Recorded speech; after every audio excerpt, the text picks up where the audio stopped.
Hi everyone, Kelt here. So the Mail is saying that Harry and Meghan may still appear on the palace balcony despite the Queen's ban. So yes, the Queen banned them, which has appeased some people, but not many. And it appears that even an official statement from Buckingham Palace doesn't prevent these types of stories coming out. Gone are the days when the palace would be able to put a stop to anything coming out, especially about them. And for some reason, so much is being allowed nowadays. People are saying that it's a very weak move by the Queen. The fact that they're using the excuse that Harry and Meghan are not working royals, which means they cannot be on the balcony, but they're still allowed at the other events, is still putting them in a much higher position than they should be in. She's actually putting them alongside other working members of the royal family who haven't betrayed the royal family. Some people are saying that the Queen has lost the plot. No, it's not the Queen. It's others that are making these decisions.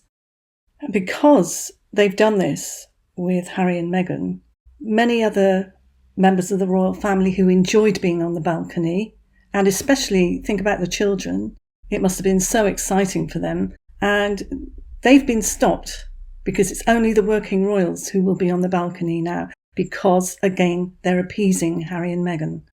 So there's also talk about how the Queen will meet Prince Harry and Meghan Markle's daughter Lily for the first time. Yeah, I don't think we're going to see Lily at all. I think by inviting them, the palace has done a very clever thing. They've basically put the ball totally in Harry and Meghan's court, where they've got to come up with 2 children to bring. And this will be very interesting. So the Queen's great-grandchildren will be in a horse-drawn carriage at the next Sunday at the Royal Windsor Horse Show. So we've got Prince George, Princess Charlotte, Prince Louis, Savannah and Isla Phillips, and Mia, Lena, Lucas, Tyndall, August Brooksbank and Sienna Mapelli Morsi. Be interesting if Archie and Lily gatecrash, eh? So it's saying that they will attend the Queen's Jubilee with Archie and Lily despite snub, and they are excited. Funny how they're excited to come back to the very place where they were treated so badly. Also, if Thomas Markle is going, it will be interesting if he actually bumps into them. I wonder if that would be orchestrated, whereby the media would work together to basically steer them together in some way. I wouldn't be surprised. That's if they're there. I doubt that Harry and Meghan will attend. I think they'll come up with something, because I think the stress of trying to come up with 2 children and to be able to play the part while they're there, I think it'll be too much, way too much for them. And Harry apparently is passing down an important lesson that he'd learned, whereby he wants to tell Archie and Lily about finding your purpose. So he obviously believes he's setting that example. And the Mirror says that Meghan and Harry could return to the UK to help modernise the royals. So we've got that old thing again. They wanted to modernise them before, didn't they? And they didn't. They almost destroyed them. So what are they going to do now? Modernise them and then destroy them again? Modernise, what does that mean to them? Wearing scruffy clothes? So if they do attend, and if there are 2 children there, then it'll be very, very interesting to see the interaction, to see whether they are children that they are used to being with or otherwise. Another interesting thing is that though Harry and Meghan have been invited, the palace plans to curb them. So yes, you're invited, but no, you can't do this and you can't do that. So I wonder how they're going to enforce this. I'm reading the New Zealand Herald, and it says Buckingham Palace is taking drastic measures to ensure Prince Harry and Meghan Markle don't exploit any of the Queen's Platinum Jubilee events. I seem to remember a few years ago when the palace was doing a similar thing to make sure that Meghan didn't ruin any of the events, and they had a certain Christopher Geit, and the same thing was happening then. He was supposed to keep an eye on her, and stop the sort of dramas that Meghan seems to create. So it's happening all over again. They're going to be obviously appointing people to watch them.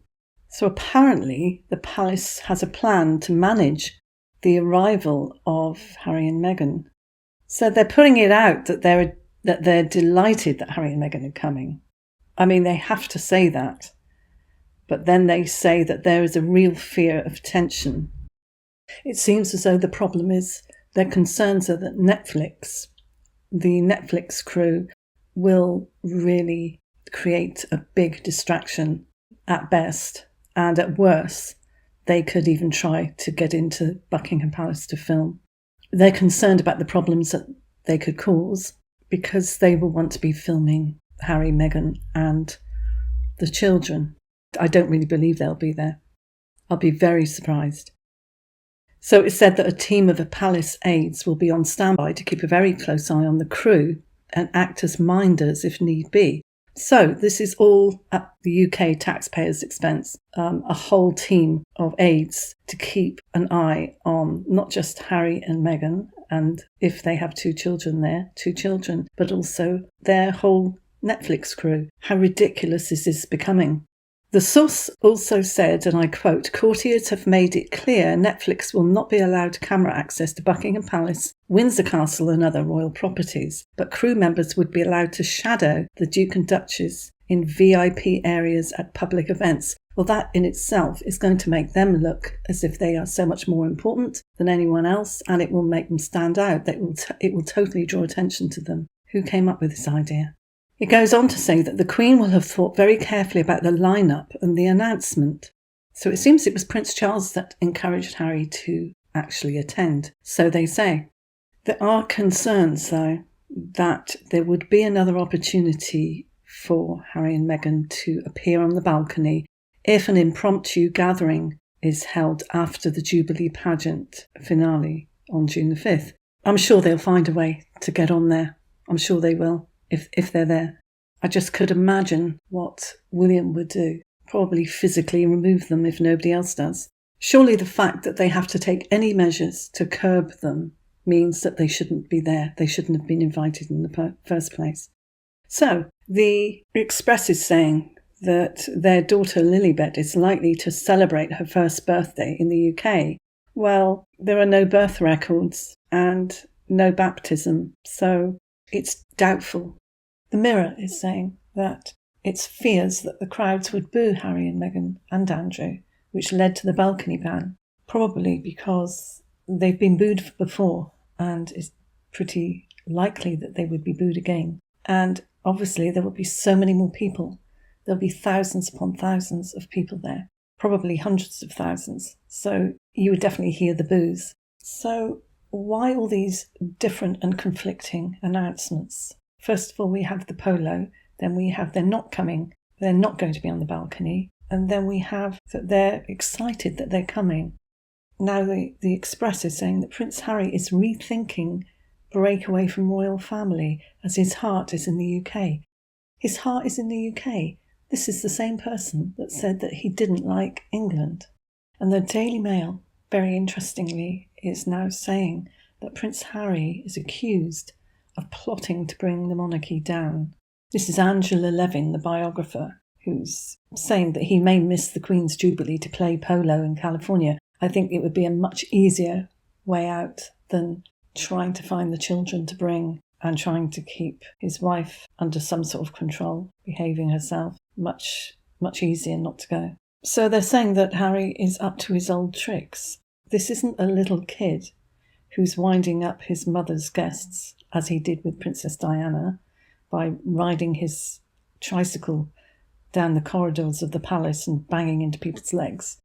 No, this is tearing down a whole institution and betraying your own family.